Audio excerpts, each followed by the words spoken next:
proche d'une pharmacie. La plupart des personnes qui viennent ici sont des sans-papiers, qui n'ont aucune couverture sociale. Il y a énormément de gens qui n'ont pas la sécurité sociale, il y a énormément de plaies et les 3/4 sont en rapport avec le SHIDO.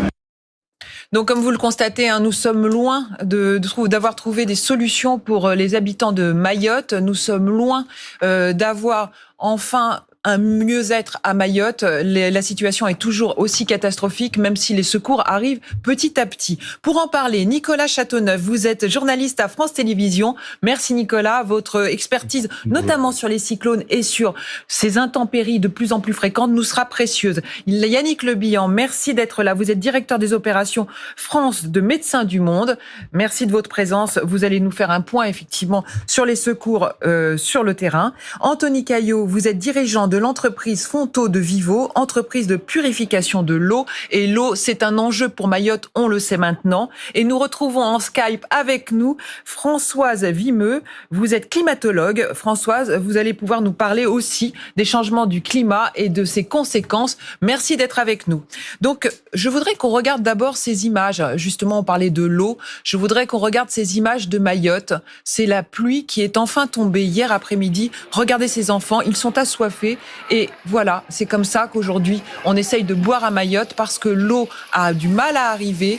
L'eau met du temps à arriver puisque vous avez bien compris qu'il y a des zones qui ne sont pas encore accessibles pour les secours. Donc, je voulais qu'on commence par ces images et qu'on commence par vous, justement, Anthony. Vous êtes un spécialiste de l'eau. Comment voyez-vous, justement, la situation aujourd'hui à Mayotte ? Ouais, comme vous le dites, la situation de toute façon dans ce genre de crise est difficile pour l'accès à l'eau. On le sait que c'est dès les premiers jours, les gens, c'est ce qu'ils recherchent en premier puisque c'est une histoire de survie.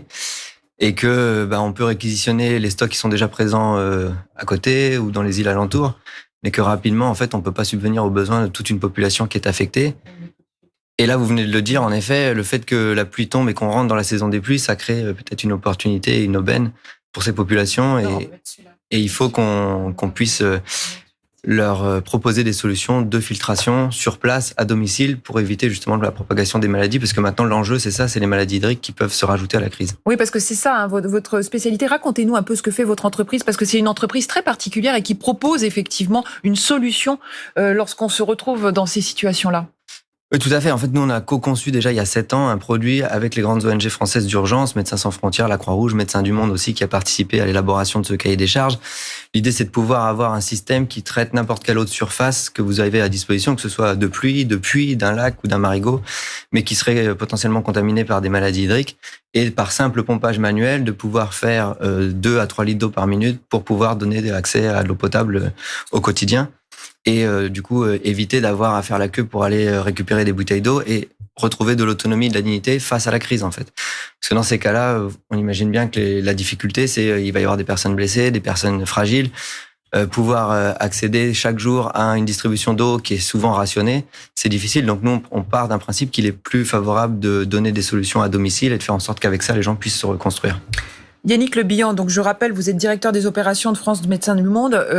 J'imagine que cette logistique, c'est un point, en plus des hommes, c'est un point central dans des interventions comme celle que vos hommes vivent à Mayotte.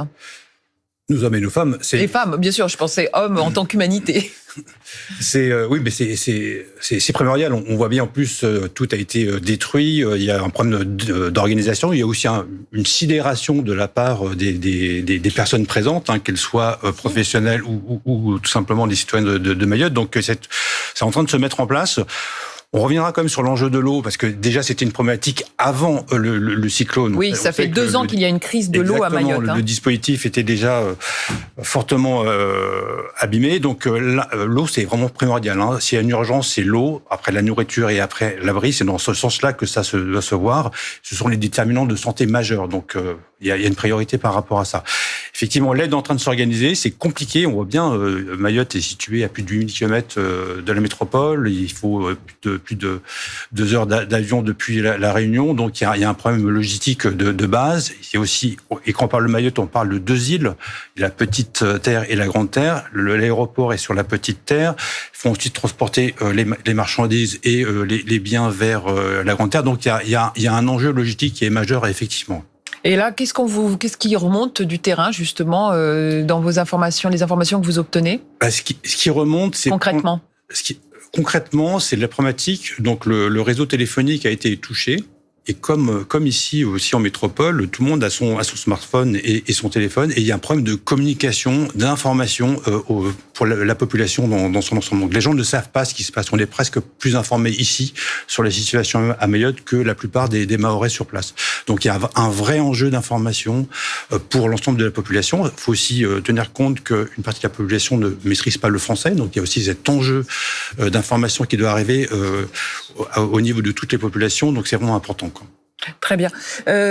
Justement, Françoise Vimeux, vous êtes avec nous. Françoise, voilà. Françoise Vimeux, vous êtes avec nous. Françoise, d'un point de vue du climat, on voit bien, on a bien compris que ce cyclone avait tout ravagé. Est-ce que c'était prévisible? Parce que là, on parle de logistique, on parle de secours, etc. Mais qu'aurait pu-on faire de mieux que ce qu'on a fait? Est-ce qu'on aurait pu prévoir plus à l'avance justement cette problématique? Alors le cyclone était prévisible dans le sens où tous les ans on a dans cette région environ 2 à 4 cyclones de cette intensité qui se baladent, se développent, et là malheureusement touche Madagascar.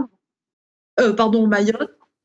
Le problème ici, on le voit, c'est que on a une vulnérabilité qui est extrême, avec des habitations dans des bidonvilles très précaires, sur des terrains dont personne ne veut, qui sont exposés au vent, qui sont exposés au glissement de terrain, et donc on savait que le jour où un cyclone de forte intensité passerait sur Mayotte, il y aurait ce genre de dégâts. Excusez-moi, on vous entend mal. On va essayer de rétablir une meilleure ligne et on reviendra vers vous évidemment. Mais là, on vous entend mal et je voudrais qu'on vous comprenne bien. Nicolas, je vous repose la question. Est-ce qu'on aurait pu, là, on voit bien les images de destruction, on voit bien la difficulté de la logistique à arriver. Est-ce qu'on aurait pu faire mieux? Est-ce qu'on aurait pu mieux anticiper cette situation? Ça, c'est la question à 1000 € que tout le monde se pose. Ce qui est sûr, et Françoise avait commencé à l'expliquer, c'est que Mayotte concentre un nombre de problématiques assez ahurissantes sur un petit territoire. Et là, ce qui est incroyable, c'est qu'en fait, le cyclone aurait pu passer 50 km au nord, 50 km au sud. On n'aurait absolument pas du tout les mêmes dégâts. Ce serait d'ailleurs sans doute pas à la une de l'actualité. Là, le cyclone est passé mais pile poil dessus. On en reparlera tout à l'heure. Et ça a causé des ravages hallucinants sur une population qui est très très vulnérable. Avec, il faut imaginer les bidonvilles, des bidonvilles qui sont construits avec de la tôle ondulée, avec des vents à plus de 200 km/h. Il faut imaginer le danger que ça représente. C'est-à-dire que vous avez des gens qui étaient dans des habitations absolument précaires. Les toits se sont envolés, sont devenus des projectiles. Et c'est pour ça qu'il est extrêmement difficile de connaître le nombre de victimes, puisque de toute façon, il n'y avait pas de recensement, il y avait beaucoup de populations qui n'étaient pas recensées, puisqu'il y avait beaucoup d'immigration illégale concentrée dans ces bidonvilles. Et donc, le nombre de victimes est encore inconnu. On ne sait pas combien il y a de personnes qui sont sous ces décombres.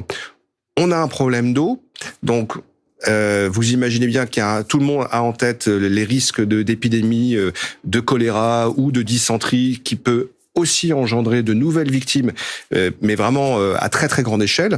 Et donc là, c'est vrai que c'est une course contre la montre de tous les acteurs qui sont sur place pour essayer de rétablir une situation sanitaire.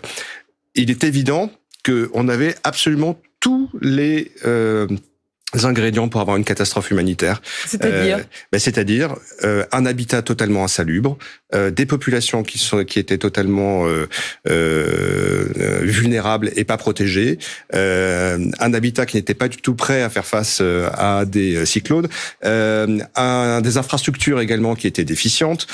Mayotte fait face depuis plusieurs années à un problème de l'eau avec des infrastructures d'eau qui sont également défaillantes, des pouvoirs publics totalement débordés, des hôpitaux également totalement débordés, des hôpitaux qui ont été également impactés par le cyclone. Donc en fait, voilà, on avait absolument tout qui était sur place. Maintenant, il n'y a pas de leçon à donner puisque il y a cette situation-là et maintenant il faut gérer les conséquences. Voilà. Et donc, tout ce que vous venez parfaitement de résumer, eh bien, ça provoque une colère chez les Mahorais, évidemment, et une colère auquel a voulu répondre Emmanuel Macron, qui est en ce moment même en visite sur l'île. Il a prolongé justement ce séjour. Il est en visite dans les villages les plus isolés, enfin ceux qui sont accessibles à l'heure actuelle. On l'écoute et on en parle ensuite. Toutes les autorités, les maires, leurs services ont été focalisés sur le secours, le déblayage. Beaucoup de gens sont dans l'attente, et donc c'est ça qui crée de l'angoisse et de la colère. Donc il faut la recevoir, il faut l'entendre, et il faut démultiplier les efforts, ce qu'on fait depuis le premier jour, et maintenant dérouler l'aide. Anthony, comment réagissez-vous justement là sur le fait qu'il va falloir mettre en place des logistiques, etc. Vous, quand vous intervenez à quel tempo? Est-ce que vous intervenez maintenant, justement, quand la crise, en pleine crise, ou est-ce que vous intervenez après? J'imagine qu'il y a un tempo justement pour la logistique et pour la mise en place des logistiques. Non, tout à fait. Donc, nous, on essaye avec nos partenaires ONG le plus possible d'anticiper, à la fois nous en portant des stocks en tant qu'entreprise, et puis elles-mêmes, en fait, avec nos partenaires sur place, on avait des stocks à Madagascar, on avait des stocks à La Réunion. Donc rapidement, on a pu fournir les équipes qui sont parties en reconnaissance de Médecins sans frontières, de la Croix-Rouge, Médecins du Monde et du Secours populaire français, qui, pour leurs propres besoins, vont avoir besoin de se protéger elles-mêmes. Maintenant, depuis lundi, en fait, on est en discussion avec la cellule de crise interministérielle pour dire qu'on a du stock qui est disponible et qui est prêt à partir. Maintenant, le sujet, c'est de trouver le financement et de développer. Oui, c'est ça. En fait, rien n'est simple. Si je comprends bien, il y a les secours organisés par l'État avec les structures de l'État, mais après, vous, les ONG, ou les sociétés comme la vôtre, voilà, vous essayez vous raccrochez finalement au wagon pour essayer d'apporter votre aide. Non, clairement, ouais, on est à pied d'œuvre depuis le début de la semaine. On passe des coups de fil partout pour essayer de faire en sorte à la fois de trouver des places sur les frettes et sur le pont aérien qui est organisé par la cellule de crise interministérielle. Une fois que le matériel aura pu être financé, de voir qui pourrait financer ce matériel via des dons. On a fait appel à nos partenaires comme Capgemini par exemple qui nous finance des projets depuis plusieurs années d'accès à l'eau. D'ailleurs, Capgemini avait déjà financé un projet de purificateur d'eau via Solidarité Internationale en convention tripartite avec nous lors de la crise de l'eau. Il coûte combien vos purificateurs d'eau, qui me semble être une solution, effectivement? Ouais, non, c'est une centaine d'euros par unité, en fait, pour... Centaine d'euros par unité. Et il en faut un par foyer. Enfin, vous l'avez là, le purificateur? Ouais, bien sûr. Ah oui, vous l'avez. Je peux le sortir. Montrez-le-moi. Voilà. Donc alors, racontez-nous comment ça marche. C'est un système 100% mécanique. En fait, vous savez, dans le genre de crise, on l'a vu là dès lundi. En fait, l'électricité est un problème. Donc, pour produire de l'eau, il faut de l'électricité. Donc, avant que les solutions classiques soient rétablies, on peut avoir ce genre de dispositif 100% mécanique. L'idée, c'est qu'on peut, donc, on met notre système dans un récipient où on a récolté de l'eau de pluie, comme on a vu tout à l'heure, ou de l'eau à la rivière d'un lac, qui vraisemblablement va être contaminé par des virus ou des bactéries. On pompe manuellement et on a juste à ouvrir un robinet et on sort 2 à 3 litres d'eau purifiée instantanément. Quand vous dites purifiée, il n'y a pas de choléra, il n'y a pas de chikungunya, il n'y a pas de dengue, il n'y a pas de... Toutes ces maladies qui touchent justement les zones impactées par des catastrophes naturelles comme celle-là, eh bien, c'est totalement en sécurité. C'est exactement. On répond aux plus hauts standards de l'Organisation mondiale de la santé. L'Organisation mondiale de la santé a validé notre produit. On a les 3 étoiles. C'est la plus haute certification par l'Organisation mondiale de la santé, qui fait ça pour justement les ONG et les acteurs gouvernementaux comme solution non conventionnelle de traitement d'eau domiciliaire. Et on assure, en fait, c'est la technologie qui est à l'intérieur, c'est la même technologie qui fait de l'eau potable à Paris ou dans des grandes villes de France.